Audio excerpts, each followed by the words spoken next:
Welcome everyone. Thanks so much for joining.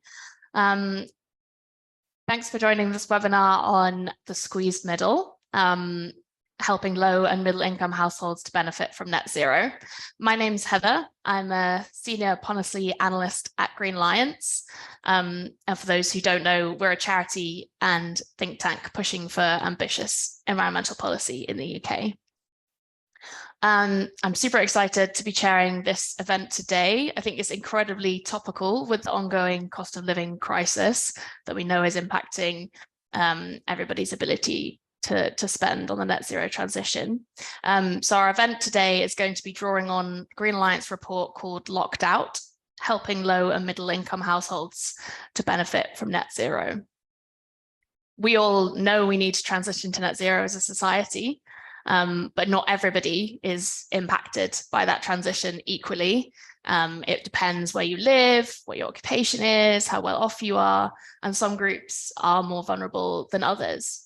And we often think about vulnerability in terms of the lowest income group in society. And, you know, fair enough, rightly so. They're facing a real struggle just paying their bills, let alone buying things like an electric vehicle or a heat pump. But the low to middle income group often falls between the cracks in kind of policy terms. You may have heard this group called the squeezed middle, the just about managing. They're not considered vulnerable enough to receive, you know, the big government support and grants, but they still don't actually have sufficient funds to be able to absorb that upfront cost of things like heat pumps and EVs. So they often get left behind. But if we really want to make this transition happen at pace and everyone to get the benefits of that transition, then that group needs to be motivated and supported to act too. So how do we make this fair? I think that's kind of the key question for today's webinar. And I'm delighted to be joined by a brilliant panel of experts to walk through some of the challenges and also the solutions that government could adopt to prevent this group from getting locked out from the benefits of the transition. So just in terms of how this is going to work today, I'm going to introduce all of our speakers now, and then they will give their opening presentations in turn before we get into the kind of Q&A and plenty of time for discussion, hopefully. So as our panelists are speaking, please do put your questions in the Q&A box and upvote questions that you see in there that you'd like to see answered. And then we'll put those questions to our panelists in the Q&A and discussion section at the end. So without further ado, joining us today, we have a brilliant panel of experts. We have James Fotherby, who is a policy officer at the Aldersgate Group, where he leads the group's work on green finance, with a particular focus on financial regulation and reporting and disclosure requirements. Before joining the Aldersgate Group, though, James worked as a policy advisor at Green Alliance, where he authored the report we are using as a catalyst for today's event, called Locked Out, helping low to middle income households benefit from the transition. So delighted to have James joining us. We also have Daisy Powell-Chandler, who's the head of Public First's Energy and Environment Practice, which helps to invert the climate crisis by changing corporate strategy and government policy. Before joining Public First, Daisy spent 6 years at Polster Populous, and she has also worked on a report recently with the Social Market Foundation on energy bills and efficiency called Fairer, Warmer, Cheaper. So delighted to have Daisy with us. We also have Stephen Frost, who is a Principal Research Fellow at the Institute for Public Policy Research and co-head of participative research there. He has a particular focus on developing and using participatory methods to co-create policy solutions, and was previously co-deputy head of the IPPR's Environmental Justice Commission, with a particular interest in the just transition for transport. So thank you for joining us, Stephen. And we also have Yuman Sadiq from Energy UK, bringing a bit of that energy industry perspective today. Yuman is a policy manager at the Energy Systems team at Energy UK, where she leads the Low Carbon Technologies Subcommittee, focusing primarily on policy and advocacy around electric vehicles.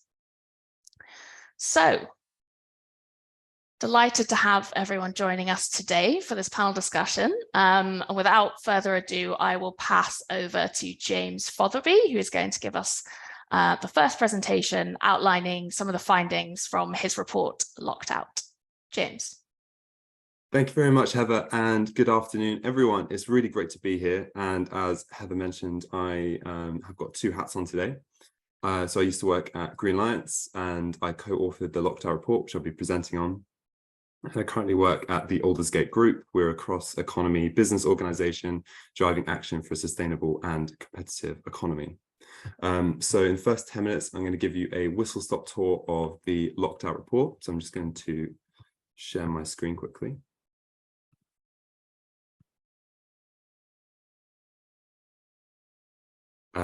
Heather, do you mind just giving me a thumbs up so I know you can see it? Great. All good. Brilliant. Cool. So yeah, I've got 10 minutes. I'm going to talk you through the aims of this report, a little bit on the methodology, some of our key findings in terms of characteristics of low to middle income groups, and finally, our key policy recommendations. So in terms of aims, this report set out to better understand how low to middle income households will be affected by the net zero transition, with a view of recommending policy recommendations to support them through the transition. And the reason we decided to focus on low to middle income households is twofold. So first of all, to date, the government's approach to increasing the adoption of green technologies has been to focus on either end of the income spectrum. So primarily focusing on wealthier, able to pay households who can be early adopters of green technologies such as EVs, heat pumps, and energy efficiency measures. And they'll help scale up the market, bring down costs, and enable a wider mass market adoption.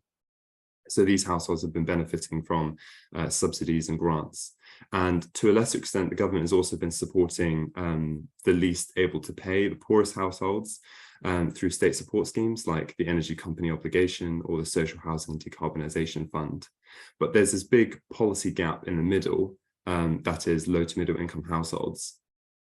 And these households are often seen as able to pay, but in reality, that income is too high to qualify for state support, but it's not high enough to afford the premium cost of green technologies.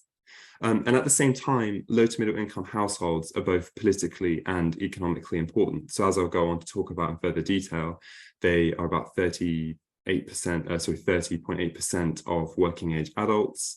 They work in important sectors and industries, and they tend to be swing voters.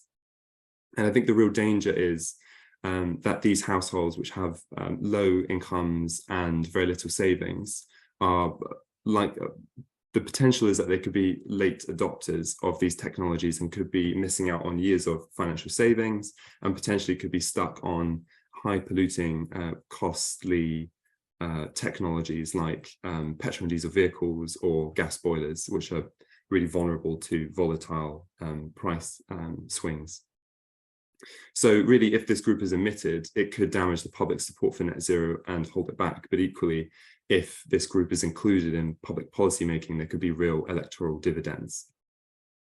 A quick bit on the methodology. So what do I mean by low to middle income? So there have been lots of different methods to try and capture what it means to be low to middle income. For the purpose of this report, we adopted the Resolution Foundation's definition. So they have, in the 2012 Squeeze Britain audit, they split the working age population into three categories. Benefit reliant, who are income decile 1 and receive more than 1/5 of their income from income-related benefits. Low to middle income, who are incomes deciles 2 to 5 and receive no more than 1/5 of their income from income-related benefits, and higher income, who are income deciles 6 to 10. And we use data from a number of different household surveys to understand the characteristics of these groups and how they'd be affected by the transition. And we decided to focus on transport and housing specifically, partly because these are two of the highest emitting sectors in the UK, but also because they require a significant amount of behavioural change to decarbonise, and they also represent a large chunk of household expenditure. On to the characteristics of low to middle income groups. So there are about 6.2 million low to middle income households. That's about 30.8% of the working age population. They're spread throughout the UK, but are really concentrated in certain areas. So Yorkshire and the Humber, Wales, Northern Ireland and the Northwest. And they're also concentrated in particular sectors and industries. So construction, mining, finance and insurance, and retail, wholesale and repair of motor vehicles. And they over half of low to middle income household heads are in C1 and C2 social groups. Now, I've highlighted those four stats because I think it creates a picture that these households are politically and economically important. So economically, they work in sectors which are important for net zero. Construction is obviously important for constructing low carbon infrastructure, mining for critical raw materials, retail and repair of electric vehicles. They also represent almost a third of the working age population. So they're important for that broad-based adoption of green technologies and behaviors that we need to decarbonize. Politically, they overwhelmingly live in areas which map quite closely to the government's levelling up agenda and broadly to a lot of the seats which changed in the 2019 general election. And interestingly, they tend to be C1 and C2 social groups. Now that's interesting because research shows that C1 and C2 tend to be swing voters and be located in sort of perennial swing seats. So winning over low to middle income households can pay electoral dividends. And then more specifically on sort of housing and transport. So close to a fifth of low to middle income households don't own cars. They're also likely to drive fewer miles than higher income households. And also less likely to have access to off-street parking, which is really relevant for accessing the benefits of cheaper private electric vehicle charging. 57% live in homes rated EPC D or worse. About 50% of low to middle income households own homes, but they're still less likely to own homes than higher income households and more likely to live in social housing or the private rented sector. And low to middle income households, almost half actually, have total savings or financial assets of £5,000 or less, and about a quarter have financial savings and assets of £1,500 or less. So this is a group that has low income and very limited savings, which is why upfront cost is the largest barrier to accessing green money-saving technologies. Onto the policy recommendations. So our overall argument is that the government needs to adopt a fresh approach to the net zero transition, and one which includes and grounds the low to middle income households within it. So one that sort of a strategy and approach which builds from the middle out. So we called for all political parties to adopt a 3-point consumer guarantee that by 2035, low to middle income households will be able to benefit from cost savings. So we've calculated the numbers, and we figured that if low to middle income households could upgrade to EPC C in their homes, they'd be saving around £300 a year. And if they could move to electric vehicles, they could be saving a further £500. 2, improved access to green infrastructure. So that includes like public electric vehicle charging points. And 3, financial support, which is means-tested grants and financial incentives. And then we have a total of 9 policy recommendations. So 3 for electric vehicles, 3 for energy efficiency, and 3 for home heating.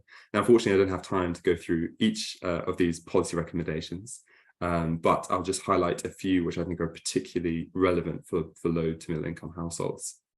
So the first is subsidising second-hand electric vehicle sales. Low to middle income households spend twice as much on purchasing and leasing used cars as they do new cars, but the government doesn't offer a grant or subsidy to help purchase an electric vehicle.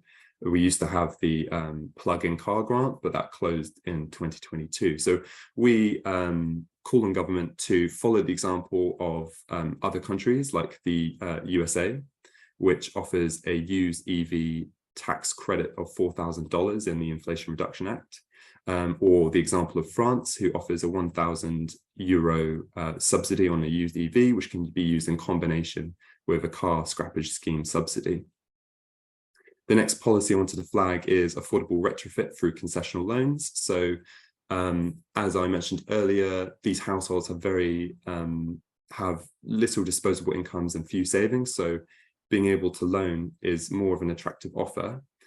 So concessional loans is the idea of using public financial institutions like the UK Infrastructure Bank to offer innovative, attractive financial products to homeowners to upgrade their energy efficiency. This is like 0% interest loans and low guarantees. And it sort of follows a successful example elsewhere, for example, in Germany, which uses a state-run KfW bank to administer these. And on home heating, we've called for means-tested grants. So the government does offer a grant, the boiler upgrade scheme, which offers homeowners a £5,000 or £6,000 grant, depending whether it's an air source or a ground source heat pump. The issue is, even with this grant, a low to middle income household could still be £2,000 to £8,000 out of pocket, because an air source heat pump can range in cost between £7,000 to £13,000. The boiler upgrade scheme is also limited. It will only has funding for 90,000 households. So we're calling for a scheme which is more means tested. So it's really pinpointing low to middle income households and covers a larger chunk of the cost. So I'll stop there, but thank you very much for listening. And I'll pass back to Heather. Thanks so much, James. That's fascinating and really good to get an insight into all of the recommendations that come out of that report. Plenty more for us to dive into in the discussion, I think. But next up, I'm going to invite Daisy to speak and bring kind of your reflections on the report, particularly in the context of the work you've done previously on kind of energy bills and energy efficiency, and the political implications of getting this right. Thanks, Daisy. Thank you. And I think there'll be a lot of crossover here, but I think one thing that has particularly struck me from a lot of this conversation is that it's all very reliant on the fact that we're in this slightly awkward phase in the shift towards a net zero world, in which we're shifting from a world in which we were quite happy for richer people to be the early adopters and to pay a premium for some of these technologies. And as we reach a world where we need to have a broader adoption of some of these technologies and prices are falling, we now need to talk about how we spread out the benefits to everyone. And in our report last year on low cost, high security energy, we also showed that, especially in light of higher energy bills right now, the costs of remaining in a pre-transition world are increasingly high. Families that are not electrified, that haven't moved to heat pumps and EVs, will be paying a premium of at least £400 on their bills in 2035. And that's something that would be morally very hard for us to swallow. There is good news, however, which is that I spend a lot of time in focus groups with exactly the kind of LMIs that James has just described to you. And this tech is increasingly appealing. So a few years ago, we would talk to them about EVs and they would say, well, don't the batteries explode? And I've heard that after a few years, battery performance is terrible and it's not a good investment. Now, increasingly, we're finding people who not only think it's a good idea, but have looked up the details of their company's car scheme, and they can tell you exactly how much more expensive it would be for them to get an EV. And as well as having cost pressures that mean that it's hard for them to invest in that upfront capital, there's also a real brain problem here. We're asking people to use a lot of brain space to look at new tech that they don't really understand or know how it fits into their life. And that can be extraordinarily hard work. When we talk to people about their food choices, for example, in an environmental context, we get a lot of pushback from people who say, I'm trying to feed my family, pay the mortgage, do a job, get the shop done, look after my kids. How on earth am I supposed to understand and analyze 4 different food packages to choose the right food? And the mental tax of trying to work through a complex new heating system, especially if your plumber is not able to support you in that process, is not to be underestimated. So it's clear that these people need help to become part of the transition and to gain its benefits of, more comfortable homes, nicer and cheaper to run cars, and also feeling part of the net zero transition. And we need them, otherwise we're not going to manage to complete that transition. The two big challenges are clearly who pays and how do we roll out that help. On the who pays front, I think there's a problematic issue that we need to get through first, which is at the moment, most of the help for a lot of these technologies is based on specific kinds of poverty, fuel poverty, period poverty. We all have specific kinds of poverty. And actually, the truth is, these financial barriers affect people across their whole lives, not just in one particular area. And by thinking about help in that way, we quite often hobble our ability to really help people. It becomes whack-a-mole rather than a holistic solution. So we need to get beyond that. And we also need to think about the role that businesses are going to play in shaping these solutions. How can employers help to roll out EV ownership, for example, whether that's by providing charging infrastructure or providing salary sacrifice schemes that work not just for the highest echelons of their management, but right through their workforce. And in particular, when you look at finance and the role that financing options are going to play in this rollout, I was speaking earlier about the fact that Nationwide have recently rolled out a new scheme where they'll be offering 0% extensions to existing mortgages to allow green updates to properties. Now, financiers, particularly those working with insurance and long-term saving products, are really worried about climate adaptation and the impacts of climate on their portfolios. So I hope that those incentives will start to feed through into better products. And finally, how do we roll this out? Well, I thought it was really interesting in James's slides that he showed the sectors where LMIs predominate, and that's included vehicle repair, construction and mining, all of which are areas highly impacted by the transition. So I hope one of the ways we can do that is by offering LMAs higher paid jobs in new greener versions of their sectors. But we also need to be better targeting, better targeting energy efficiency measures, which is something we recommend in Fairer, Warmer, Cheaper, by using, again, this is moving away from just a fuel poverty definition to a broader poverty definition, looking at household income and energy efficiency, showing that we can look at the whole household picture and offer better targeted energy efficiency measures where it's really holding back families, and make it easier to target eco-funding so that we can then be more ambitious in the number of families we reach. And I would also point out that we need to be looking at new models of ownership that reflect the different pricing models behind some of these tech, where you're looking at higher capital costs. We need to be looking more at modal shift, at car sharing, at car leasing, and those are areas where government traditionally hasn't played a big interactive role. So this is something where political parties might want to be looking for the next manifestos. Fantastic. Thanks so much, Daisy. And that was really, really great presentation and plenty to get into there in the discussion, I think. Who pays and how do we support with the rollout? Definitely the big questions. So thank you so much. If anyone has got any questions at this point, as the panelists are talking, don't forget to pop them in the Q&A box and to upvote other people's questions. If you see something in there that you think is super interesting, do get involved. But for now, I'm going to turn to our next speaker, Stephen, who's going to kind of respond to the report. Interested to hear your thoughts, particularly on the kind of transport side and what a transition to a decarbonised transport system looks like from this perspective. Thank you, Stephen. Many thanks, Heather, and thank you, Green Alliance, for hosting this event. It's been great to have the opportunity to reread the report. I'll start with some broader reflections on the report, kind of context of climate action, and then move on to some more detailed points. And I think I should probably say, a lot of the things I could have said have already been covered brilliantly by Daisy, so I'll try not to repeat too many things. And I think, sadly, as well as already been mentioned, that this feels like a topical event because of the ongoing cost of living crisis. It also feels timely from the perspective of climate action. Most would have seen reports this week that we may break the 1.5 degrees global warming threshold by 2027, albeit temporarily. And this feels like yet another alarm bell of quite how slow we have been to respond to the climate crisis, despite the weight of evidence being there for us to increase our action on here, and how quickly we need to act from now. Obviously, these reports follow from the Intergovernmental Panel on Climate Change's conclusions from March that there is this rapidly closing window of opportunity to secure a livable and sustainable future for all.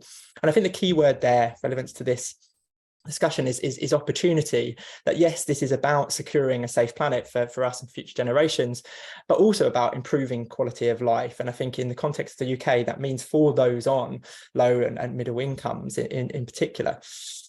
And another report out this week from the Centre for Research into Energy Demand Solutions, or CREDS, as some of you may know them, shows that over the last 2 years, the government's level of ambition to reduce emissions from transport has in fact reduced. We are going backwards. When we know that we're already lagging behind taking the action and putting in place the policies needed to stay on track with the Climate Change Committee's balanced pathway. And there's obviously many reasons for this delay in response, delay in action, political turmoil, economic crisis, geopolitical tensions, all of those things. But we also see a key reason for this delay and hesitancy to put in place investment and policies to achieve the rapid emissions reductions needed, as being the potential scale of disruption this could cause to the public and the linked perception amongst decision makers of the lack of public support for change. However, through our work at IPPR and through the Environmental Justice Commission, as Heather mentioned, I was part of, we've been engaging directly with low-income groups and geographic communities all over the UK, generally kind of Scotland, Wales, and across England. And as Daisy's already said, they get it. They get the need for action for climate, but also for a nature recovery, and want to play their part in that. And they can see that the right approach could deliver tangible benefits, both within their areas, kind of more livable neighbourhoods, safer places to be, but also kind of directly for them, be that financial benefits or improved health. But these benefits are not guaranteed, and they would recognise so many of the findings from the locked-out report in both the areas of housing and transport. It is clear that those who need the most support are currently locked out of the benefits that can come from the shift to those greener technologies. They're also the most impacted by the wider social and environmental harms of the transport system in particular, that prioritises the car over other modes. Low and middle income households and those on the lowest incomes in the UK are more likely to experience the effects of poor quality public transport, unsafe environments for walking and cycling, and poor air quality caused by growing car traffic. So alongside the lack of finances to kind of enable a transition, they might also lack the flexibility in how and where they work, the time, or indeed the social capital to make the changes they need to address some of these things on their own. So what we have heard is that the public support the transition to net zero and support faster action in this area, but that support is contingent on the decisions and actions taken to reach net zero being fair, which of course why we're having this event today. And that means that the action has to be targeted at addressing the existing inequalities and challenges that people face, and not place additional burdens on those who can least afford to make changes in their lives. If we get this right, we can both deliver the emission savings we need, and I think as shown in the report, we can also help tackle the cost of living crisis and improve people's quality of life. But if we get this wrong, we could see a backlash from voters and kind of lose some of the popular mandate we have in this country for net zero, or see protests on the streets, albeit kind of small scale, kind of linked to things like low traffic neighbourhoods that we're already seeing in the UK. And I think just on the detailed kind of policy side, that alongside many of the things that James has detailed and policies that we would support in there, a few of the things that have come through from the communities we've spoken to are how do we align this action to kind of shift to greener technologies with changes needed to reduce car use, to increase walking and cycling and level up public transport. We're going to need an integrated solution across multiple transport modes, not siloed responses focused on any one change, because we'll get it wrong if we don't think in the round. I think kind of examples within the report itself, it mentions locating charging infrastructure in the areas where there is currently poor public transport provision, which is absolutely a good idea, but also has to be obviously aligned with making public transport or other kind of forms of greener transport viable within those areas, to not lock in people to needing to own a car to get around. And I think on financing, we should also consider the need for grants and loans to be accessible for e-bikes or other forms of greener transport that currently don't exist. I think, as James has mentioned already, the report describes social leasing as a way of increasing access to EVs. And we could we take this a little bit a step further and consider the role that shared mobility through things like car clubs could play in reducing the cost of transport for low and middle income households, and the benefit this might bring to being able to bring down the size of the UK car fleet and the social and environmental benefits that could come from that. And I think finally, and of particular importance to all of the groups that we engage on net zero policy, on environmental action, or indeed any other policy work that we see kind of across IPPR, is that we have to involve the public in the design and delivery of these net zero policies. The groups that are detailed in this report are very unlikely to be engaged in conversations about the UK's response to climate change or in national and local transport decision making. We believe they need to be in the room and have the opportunity to share their experiences to ensure we get these policies right and that they can benefit from net zero. That's me. Brilliant. Thanks so much, Stephen. Yeah, lots in there about, the wider transport, decarbonisation system as well. It's not just that everyone needs to buy an EV, and that's not going to get us to where we actually need to be. So yeah, plenty of useful stuff in there as well that hopefully we'll get to in the discussion. I'm now going to bring in Newman to the discussion to kind of reflect on the report and maybe what other panelists have said, and to bring in the kind of perspective of what policies the broader energy industry would like to see put in place to increase adoption of EVs and home efficiency technologies. So over to you, Newman. Yeah, thanks very much, Heather, and good afternoon, everyone. I've got three main areas to flag when it comes to LMI households and EVs. The first is just situating where we are in this transition to electric vehicles. So in April 2023, there were just over 1.25 million registered EVs and hybrids. That's in the context of 33 million registered cars overall. So in terms of displacement of ICE vehicles, we're at around 3.8% on a tech adoption curve, which is normally like a bell chart like that. We're in the very, very early adopter phase. But when you break down who is actually purchasing these EVs and already owns them, as the report actually notes out, the top 20% income bracket own around half of all the EVs that are currently sold, and the bottom 20% own just 4%. With this in mind, I don't think that government has appropriately acknowledged LMI consumers so far, simply straightforwardly due to the very sudden removal of the plug-in car grant last year. We knew this was coming, the removal, but I think the removal should have been phased. From my understanding, it was sudden partly because uptake in EVs surpassed OBR predictions, but when you break down who's actually owning these EVs, the picture is very different. In terms of what LMI households are missing out on or being locked out of, this is a non-exhaustive list of EV benefits, but just two that I personally care about quite a bit. The first is air pollution. I think, except for London, which is slightly different in the way that it's planned, LMI households are of course more likely to be in LMI communities, and then if they're not, they don't have as much access to EVs, will face the consequences of increased air pollution, which we know how bad it is for your health and can now even be listed as a primary cause of death as well.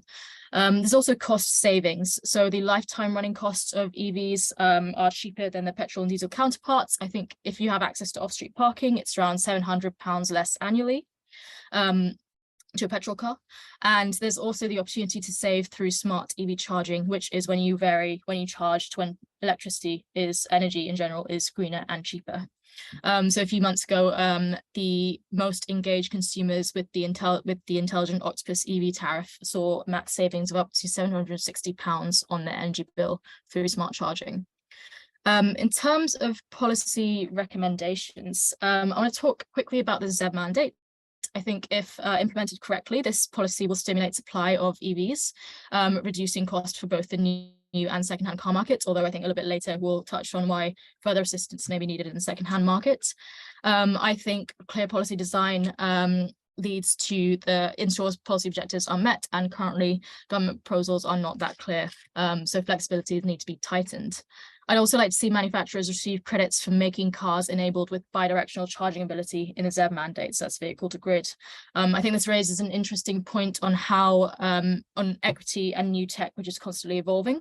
So if high income consumers buy EVs right now, and then in 2030, 2032, look to replace their EVs with the V2G enabled ones, which will be in market by then, their old EVs will be, the non-V2G enabled ones, will be in the second-hand car market for LMI households to purchase lease. If V2G remains a novelty, it will remain too expensive, excluding LMI households from this extra avenue to get cheaper energy bills. And finally, on the ZEV mandate, one thing that actually Ben Nelms from New Automotive raised a couple of days ago with me, the ZEV mandate is a revenue raising policy. It has a net benefit of 44 billion. it would be nice to see this revenue strategically redistributed to assist LMI households with purchase. So as the report recommends, perhaps things like grants for used EVs, social leasing, scrappage schemes, etc. And just to finish off, mindful of time, points on infrastructure. So I think this is a really interesting point around equity as well, because of course, when it comes to EVs, as the other panelists have said, it's not just about the car, but the ability to charge it, access to charging, and if you want to, the ability to optimize how you charge your vehicle as well. There is a 20% VAT rate on electricity at public charge points compared to the 5% rate at private charge points. And this is worse given the lack of access to off-street parking is exacerbated along income lines. From my understanding, that 20% rate is simply just the VAT rate for energy for public use. However, there are exemptions for, I think, hospitals and charities. And ultimately, I think if government and Ofgem wanted to extend the exemptions, they would. It's just about us convincing them. And finally, on infrastructure, the report points out the need for possibly needs-based assessment of charging infrastructure, which I completely agree with. But to end on a positive, I just point to Durham City Council. I think it's a great example of a local authority which used a quite extensive community-aimed research project to guide deployment of charge points. Durham being a county in which I think 40% of the county's housing is terraced, and therefore people don't have access to off-street parking and the cheaper tariffs. Wonderful. Thanks so much, Yuman. That was fantastic. Really interesting to hear your perspective. So I think now we will head into our Q&A and discussion. So if all the speakers could turn their cameras back on, then we'll all be able to see everyone and we can nod and wave at each other as we need to. I think just to kick us off with the discussion, I might jump in with a kind of chair's privilege question. Just want to get into this discussion about kind of equity and fairness, which is kind of at the heart of what we're talking about today and why we need to work on all of these policy issues.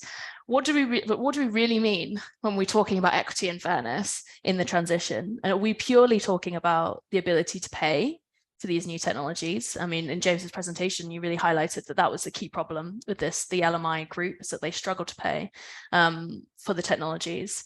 But is it purely about that? Is it purely about the ability to pay upfront, or are there some other dimensions that we need to bring in here? And I think you already touched on some of this, Yuman, with your discussion about infrastructure. So what are these other dimensions, and how should we be tackling those at the same time? So I don't know if anyone would like to kick off on that. Daisy, first hand up, go for it. I think we could be more ambitious, would be my comment on that. I mean, yes, we want people to have access to these things, but first of all, we need to convince people that these things are great, because we really need to transition to net zero. And the best way to do that is to point out that life is actually better with a lot of these innovations. So we shouldn't just be trying to give people equal access to these technologies because we should all have equal access. We should be wanting people to have equal access to these because if your house is more efficient, it's more pleasant to live in, it's less moldy, it's warmer, it's less drafty, you're healthier, your family is better looked after. Why should you have access to an EV? Well, I'm biased on this one, but they're significantly nicer to drive. And you can spend less money on charging up your car. You also never have to go to a petrol station again, which I think is a bonus we don't talk about enough. So we should be really ambitious in saying this isn't about equitable access to some tech. I mean, great, whatever, but you don't buy tech so that you can have tech. You buy tech because of what it can do and how it can enable your lives to be better and your neighborhood to be better and your family to be healthier. Yeah, thanks, Daisy. I think that's so key, isn't it? It's about, part of that visioning and storytelling that we so often don't see in political discussion about net zero, is what benefits this can actually bring to people and what the future might look like in a world where we have transitioned. So yeah, really good point. Yuman, you've come off mute. Do you want to come in? Yes, just to add to that as well, I think it's of course, benefits to consumers, which is the primary topic of this particular panel, but there's also benefits to the energy system as well. And for us to reach net zero in a sustainable way, it will require consumers to engage with the energy system if they want to. That's not to say that everyone has to be fully engaged in smart charging, smart heating, etc., but it will require a sizable amount of the population to do so that we can deliver the changes at lowest cost to the consumer. There is so much opportunity for flexibility flexibility through EVs, heat pump, demand side tech, and that those cost savings go back into the system, and then eventually, if used en masse, go back to everyone's bills as well. Yeah, really good point. Really good point. I can't see anybody else waving at me, Stephen or James, so I may go on to the next question, which I think gets to some of the politics here. So we've had a question come in. How do you convince the government to give the leadership the long-term commitment of financial support to these policy measures to incentivize the take-up of all these technologies when net zero isn't one of the current government's 5 pledges? So how do we get that political buy-in? Why is it so important for, in the run-up to the next election, for politicians to be taking this issue of LMI households seriously in the net zero transition? And how do we pitch it to them? Anyone? James? Yeah. Yeah, so I think 2 points. So I think, first of all, the government is moving in the right direction. So something we have seen is Eco Plus, which is renamed the Great British Insulation Scheme. So this is a more targeted scheme. That offers households of £1,500 grants for energy efficiency measures. And I think there's about funding for 300,000 homes. And it's for the lowest energy efficiency homes and sort of lower council tax bands. So that is positive, but I think it's limited in terms of the scale and the funding. What we tried to convey in this report is that government should, or not government, but political parties should care about low to middle income households because they are politically important. They tend to be swing voters. They work in important sectors. They live in important areas politically. So it's really an opportunity politically to win these groups over and to really include them and ground them into net zero policymaking. I think I would also hark back to that point about storytelling, that the way to get politicians to care about things is to understand that people care about these things. And sometimes that means saying, okay, we're not telling a story about air source heat pumps here. We're telling a story about people's lives, about homes, about health, about the key narratives that the public uses. So it's not always telling a story from a tech forward point of view. It's telling a story from a voter point of view, because politicians are usually relatively rational about what their voters think. So if you want politicians interested in this stuff, you have to make it about the people who vote for them. I think I would come in just to echo exactly that point. When thinking about government leadership on these issues, you have to think about kind of how do we increase the salience of this topic going into the next general election, and probably the one after that as well, because if you get this right, you're going to have huge benefits for in the future. And I think in the short term, it's showing how this is going to affect some of the key voter groups that the 2 main political parties are looking at. If they characterise them as the Workington man or Stevenage woman, use some of their language and repeat these things back to them and show how those people support climate action and will benefit from this change and live in the world that many have described on this panel already. And I think in particular within that, working to bring the voices of and experiences of people living on low and middle incomes up the media agenda and getting those front and centre of what we're talking about and the benefits of it. I also would say that there is leadership in place across the UK on this topic. There are people working at local, regional and in devolved nations who do have a really clear sense of needing to make this change and what may be required to ensure it is done fairly, and also can see the dots between the climate agenda and levelling up, improving public health, addressing the cost of living crisis. And we need to kind of bring those voices into the debate as well, but also work where we can to get to the solutions as quickly as possible and demonstrate those benefits. And I think it's fair to say is to keep applauding and strengthening the institutional safeguards we have to ensure government leadership on this topic. I think the CCC is probably one of the most successful climate interventions we've had in this country, and the more we can do to kind of strengthen their analysis of what is possible, public demand for change, and what fairness looks like, the better we can inform parliamentarians of how to hold the government to account in delivering that change. Yeah, really good points, really good points. I just want to kind of stick with, well, Stephen and Numan probably, but others feel free to come in. We've had quite a few questions on kind of the EV transition, which I'm going to sort of bundle a little bit. So the first being that given that Britain's average mileage per person in private vehicles is levelling off, has levelled off years ago. Is electrification of private vehicles the priority? Should the focus be on public transport? And Stephen, you touched a bit on that kind of integration piece when you spoke.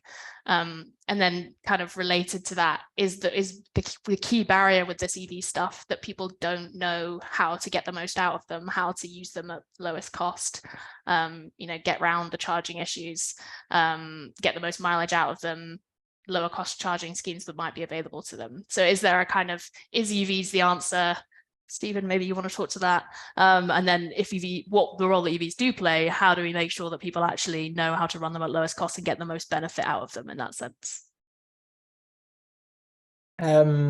Yes. So in short, I would say that electrification is not the answer to what we need to do on transport decarbonisation, but it is absolutely crucial that we do it well and we do it effectively, and we follow much of the guidance and kind of ideas that are captured in the locked out report. There are many people across the UK who are entirely dependent on their car at the moment, and without putting in place the right support to help them transition to electric vehicles, and in my words, give them access to electric vehicles, not necessarily a private car, but give them access to electrified, greener opportunities to travel. That's where we need to be going. And that's why I think, yes, electrification is important, we need to do those things, but the biggest social benefits are to be gained if we can put in place a vision for the future of what we need transport to look like, and invest in public transport, invest in increasing walking and cycling, invest in reducing the need to travel entirely. So I definitely agree with the gist of what the questioner was saying, but also reflect that it is going to be fundamental to the transition to be able to ensure that the journeys we do take on the roads are electrified. And many of the parts of infrastructure we may put in place for people are also going to be fundamental in getting goods around, and logistics and freight and all of those things as well. I'll pass over to Iman for her input. Yeah, and I completely agree with Stephen as well. Electrification, I think, is only part of the solution, and there are various different use cases depending on which part of the population you're looking at. In terms of the focus on private vehicles as well, coming back to the ZEV mandate, so just to explain what it is as well, it essentially, the headline mandate essentially puts a limit on the number of new petrol and diesel cars that car manufacturers can sell each year until phase out. It's declining every year. And there are extra incentives for car clubs in this mandate. So you receive extra credits for car clubs, essentially. So there is a focus on the value and importance of car clubs in there. It's just focuses on private vehicles because that will obviously be what the majority of people use, even if that's not where we want to end up at later. In terms of, Heather, there was another question in there, which I semi-remember, but not fully. Yeah, it was one about the EV transition as well. Is one of the key issues around EVs that people don't have access to the right information. So how to run them at lowest cost, get the most mileage out of the battery, what lower cost kind of charging schemes might be available to them. Is that one of the barriers? It's actually that people don't know how to get the most for their money with an EV. Yeah, get the most for their money, and also just to compare the different options that they have to buy an EV in bundled services as well, which I think Daisy may have touched on earlier and is also in the report. I think a part of this also comes back to something I raised in the 5 minutes earlier on tech adoption at the right time, because when it comes to smart charging, which is a very, very useful way if you want to engage with it in quite drastically reducing your bills, and also just generally being engaged in our transition to net zero, it's requires a little bit of behavioral change. And what we're already seeing in trials and smart charging as it already is that it's not like there are lots of assumptions that we have that are not actually proving to be true. So it is really important to expose people to and give people access to this stuff equally as early as possible, so that we can optimize the way that we use these things. Fantastic. Yeah, thanks both. That was really helpful and interesting, and touching on the kind of car clubs and different business models for car ownership, I think it's a really interesting piece of the discussion about access to technology, and actually it may be even improving access to technology that's improving at a really fast rate, if you can access it through a car club and they have newer models of cars in the clubs. So yeah, thanks so much both. I think we'll move on to a housing question now. So we've had a question come in.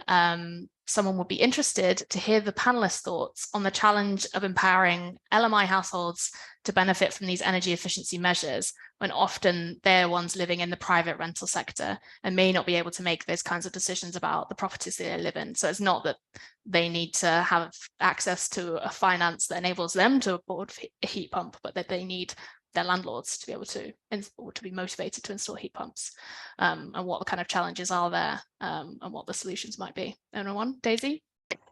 We're actually hopefully going to be putting out some more work on this later this year. So partly a sort of holding response of watch this space. But I think clearly, in order to answer this question, we need to unpick slightly more about that sector. Too often we talk about the private rental sector as if it's all one big homogenous blob, and it's incredibly diverse. And so there are lots of different levers that we can use for that sector. But anyone who tells you that there's just one is almost certainly wrong, because many of those properties will be held by landlords who have one or two properties. Some of them will have mortgages, some will not have mortgages. There will be big corporates who will be caught by regulation that hits above a certain number of properties.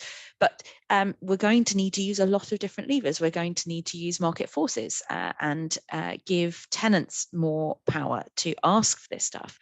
We're going to need to use the finance system to demand that properties that are on buy-to-let mortgages hit certain levels. We're going to need to use regulation. We need to get on with delivering the promised regulation in this space to make sure that when new leases are issued, that these properties are up to standard. So there is a whole load in that space, which is important. But I also think this harks back to the point about public infrastructure, that if you've got great car chargers on your street, for example, you are less beholden to your landlord to get them to install an EV charger outside of your property.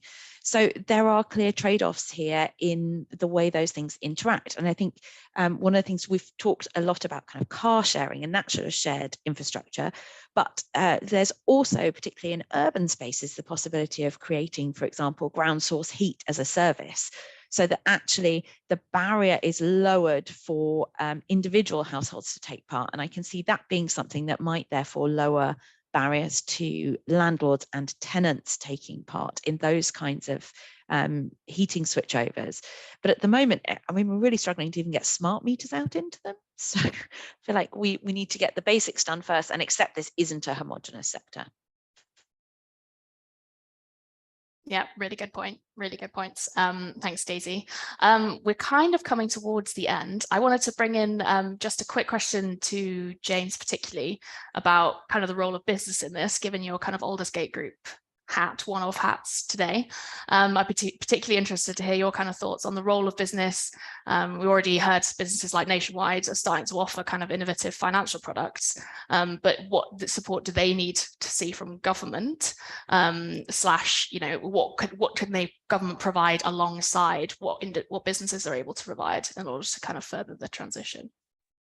Yeah, so businesses have a really important role to play in supporting households through the transition. We've already heard Daisy mentioned earlier about the role of businesses as employers, so helping employees with like attractive electric vehicle salary sacrifice schemes, also as businesses as like financial institutions to support with financial products.